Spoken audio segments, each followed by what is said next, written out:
जय हिंद साथियों, आज के इस वीडियो में आपको ट्रांसलेट के बारे में बताएंगे जो कि इंग्लिश में ट्रांसलेट का बहुत ही रोल है। यानी कि अगर ट्रांसलेट आपको आता है तो आप इंग्लिश में कम से कम जो है 80 नंबर के क्वेश्चन को कर सकते हैं। कैसे कर सकते हैं इसके बारे में ध्यान से देखिएगा।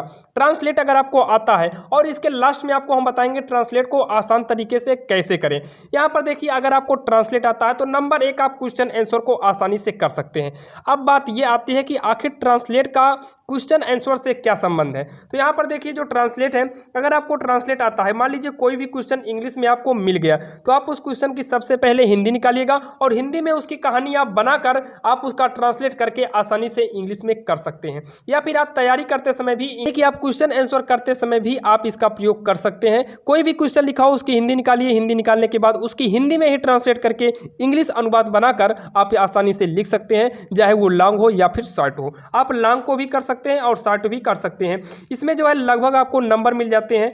चार नंबर के 2 आते हैं जो कि सप्लीमेंट्री से रहते हैं, और प्रोज से 2 नंबर आ जाता है, यानी कि 4 चौक 16 नंबर, और एक आता है 7 नंबर का। अगर टोटल कहा जाए तो 4 4 8 8 7 15, यानी कि 15 नंबर। 4 4 कितना होगा, 8 8 8 16 16 7 हो जाएगा, यानी कि 23 नंबर आपका ऐसे ही कंप्लीट हो जाता है। उसके बाद ऐसे आप कर लेंगे, 10 नंबर इसमें मिलेगा, राइटिंग में 10 नंबर मिलेगा और ट्रांसलेट में भी 10 नंबर मिलेगा, यानी कि टोटल 30 ये हो गया और यहाँ पर 23 हो जाएगा। यानी कि इस तरीके से आप बहुत सारा नंबर ला सकते हैं। और भी नंबर आप लाएंगे अनुवाद की मदद से, जैसे अनसीन पैसेज हो गया, क्योंकि अनसीन पैसेज में भी आप ट्रांसलेट की मदद से ही कर सकते हैं, क्योंकि आपको अनसीन पैसेज को पढ़ना होगा, उसके अर्थ को समझना होगा और उसके बाद आपको क्वेश्चन आंसर को करना पड़ेगा। और क्वेश्चन आंसर को करने के लिए आप वही करिए, सबसे पहले आप कोई भी लिखा है तो उसका आप हिंदी निकालिए, यानी कि कोई भी क्वेश्चन दिया है तो आप उसका हिंदी में ट्रांसलेट करिए, उसका हिंदी में और भी आप हिंदी मन में लाइए, उसका ट्रांसलेट करके आराम से इंग्लिश लिख दीजिए। अब यहाँ पर देखिए, ट्रांसलेट के लिए आखिर हमें क्या क्या जरूरत पड़ेगी। तो ट्रांसलेट के लिए हमें जरूरत पड़ेगी टेंस की। नंबर 1, आपको टेंस का अच्छा ज्ञान होना चाहिए, तभी आप जो है ट्रांसलेट को कर पाएंगे। और आपको यूजेज पता होना चाहिए, चाहिए के लिए शुड का प्रयोग होता है, सकता है के लिए कैन का, पास है के लिए हैज हैव का, इन सभी चीज का ज्ञान होना चाहिए। और आपको वर्ब भी जानना है कि कौन सी वर्ब फर्स्ट फॉर्म है, सेकंड फॉर्म है, थर्ड फॉर्म है।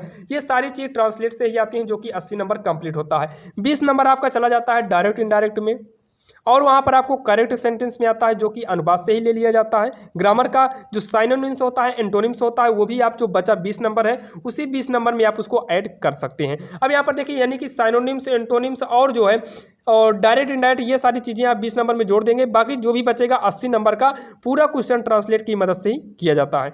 यहाँ पर देखिए, ट्रांसलेट को आसान कैसे बनाएंगे। हमें देखिए, ट्रांसलेट का मेन फार्मूला होता है यही कि सबसे पहले सब्जेक्ट लिखते हैं, उसके बाद वर्ब लिखा जाता है, उसके बाद मेन वर्ब का फर्स्ट फॉर्म लिखा जाता है, उसके बाद जो ऑब्जेक्ट रहेगा, कॉम्प्लीमेंट रहेगा, जो भी रहेगा, सारी अदर वर्ड लिखी जाती हैं। सेंटेंस यानी कि अनुवाद का यही एक रोल यानी कि नियम होता है। लेकिन हमें इसका हिंदी का नियम जो हमें बनाना है, इस तरीके से बनाना है। जैसे कि मान लीजिए हम आपके सामने कोई एक सेंटेंस लिखने चल रहे हैं, मान लीजिए हम आपके सामने एक सेंटेंस लिख रहे हैं, हम लिख लेते हैं, कोई मान लीजिए सेंटेंस लिखते हैं, जैसे गांव में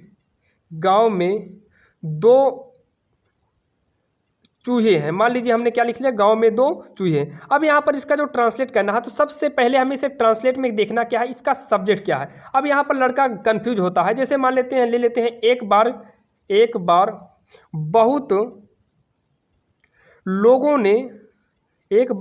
लोगों ने फसल को बोया, परंतु वर्षा न होने के कारण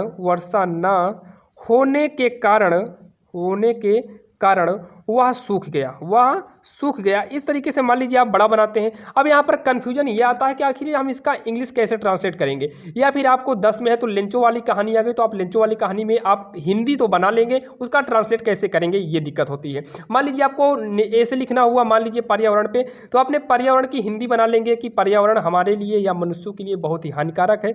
पर्यावरण प्रदूषण से मनुष्यों की जान जा सकती है। पर्यावरण प्रदूषण बहुत सारे चीज़ों के कारण होता है। पेड़ के कटने से पर्यावरण का यानी कि पर्यावरण में प्रदूषण आता है। इसी तरीके से आप बनाएंगे, आप बनाकर अगर लिखेंगे, आप प्रयास करिएगा हिंदी सरल से सरल लिखिए। अब उसका ट्रांसलेट कैसे करना है, यहीं पर आपकी दिक्कत होती है। तो सबसे पहले हम यहाँ पर देख लेते हैं इसकी हिंदी कैसे बनाएंगे। ध्यान देना, आप सेंटेंस में याद रखिएगा, जब कर्ता और क्रिया सट जाए तो वहाँ पर यूज होता है देयर का, तो आप इसमें यूज करिएगा देयर का। तो आप इसमें जब देयर का यूज करेंगे तो लिखेंगे क्या, देयर, यहाँ पर लिख देते हैं, आप लिखेंगे देयर, देयर के साथ प्रयोग करेंगे आर, क्योंकि दो चूहे हैं। उसके बाद हमें लिखना है टू राइट्स, RATS, राइट्स लिखना है। उसके बाद गांव में तो इन द आप विलेज लिख दीजिएगा। इस तरीके से आप आसानी से बनाएंगे, लेकिन इसका जो कॉन्सेप्ट है वो जानते हैं। सबसे पहले आपको लिखना है सब्जेक्ट। सबसे पहले आपको सब्जेक्ट लिख लेना है। किसी भी सेंटेंस का आप क्या लिखेंगे, सब्जेक्ट। और सब्जेक्ट लिखने के बाद आप उसे सेंटेंस के पीछे जाइए, वर्ब को होइए पीछे। आप वर्ब को लिखने के बाद आप वर्ब को लिखेंगे, जो भी आपका वर्ब होगा आप लिखिएगा। उसके बाद पीछे से एक एक मीनिंग आप लिखते चले आइएगा। जैसे यहाँ पर देखिए, एक बार बहुत लोगों ने फसल को बोया, तो यहाँ पर देखिए बोया तक ही एक सेंटेंस कंप्लीटली हो जाता है, यानी कि यहीं पर इसकी जो बात है वो समाप्त हो गई है। तो सबसे पहले इसमें सब्जेक्ट लिखेंगे क्या है, एक बार बहुत लोगों ने, तो ये सारा सब्जेक्ट में आएगा एक बार बहुत लोगों ने, यानी कि वंस, वंस माने क्या होता है, एक बार, तो वंस एक बार। अब बहुत लोगों ने, तो बेरी पीपल या जो आप लिखना चाहें लिख सकते हैं। लिखने के बाद आपको शुरुआत करना है बोया, यानी कि बैक आएंगे बोया के लिए, उसके आगे आएंगे फसल की। इस तरीके से आप इंग्लिश बनाएंगे, यानी कि ऑब्जेक्ट को करना है। बिल्कुल आसान है यार, आप एक बार प्रयास तो करिए, बहुत ही आसान इंग्लिश है। बस आप एक बार आप जो है बोर्ड से पहले देख लीजिएगा। अगर आप जो है फ्री में नंबर चाहते हैं, यानी कि कुछ भी ना करें, आप बस एक वीडियो को देखें और वीडियो को देखते ही आपको लगे, तो इसके लिए डिस्क्रिप्शन में हम एक लिंक डाल दिए। आप जो है वही प्रोज पोइट्री जितने भी आपके क्वेश्चन रहेगा उसी में से छाप छुप के आपको जो है अच्छा नंबर ला लेंगे। आप उस तरीके से भी लाएंगे तो कम से कम नहीं तो आप जो है पास मारकर अच्छे नंबर से पास हो जाएंगे, यानी कि 70+ नंबर पा सकते हैं। जो कि आपको कुछ नहीं करना है, केवल 12 मिनट का वो वीडियो देखना है। उस 12 मिनट में ही आपका 70 नंबर बन जाएगा। वो साइड ट्रिक आपको उस वीडियो में बनाए, वो वीडियो केवल उसी बच्चों के लिए है जिसे कुछ भी नहीं आता है, और जिसको आता है वो जो है इस सभी जो है इन चीज़ों को फॉलो करो। जिनको कुछ आता है, जिनको कुछ नहीं आता है, इसके पहले हमने वीडियो बनाया, उसको देख लीजिएगा। अब मिलेंगे आपको नेक्स्ट वीडियो में। आपको इसके बाद जो है हम आपको मैथ और फिजिक्स केमिस्ट्री के बारे में जल्द ही जानकारियाँ देने वाले हैं।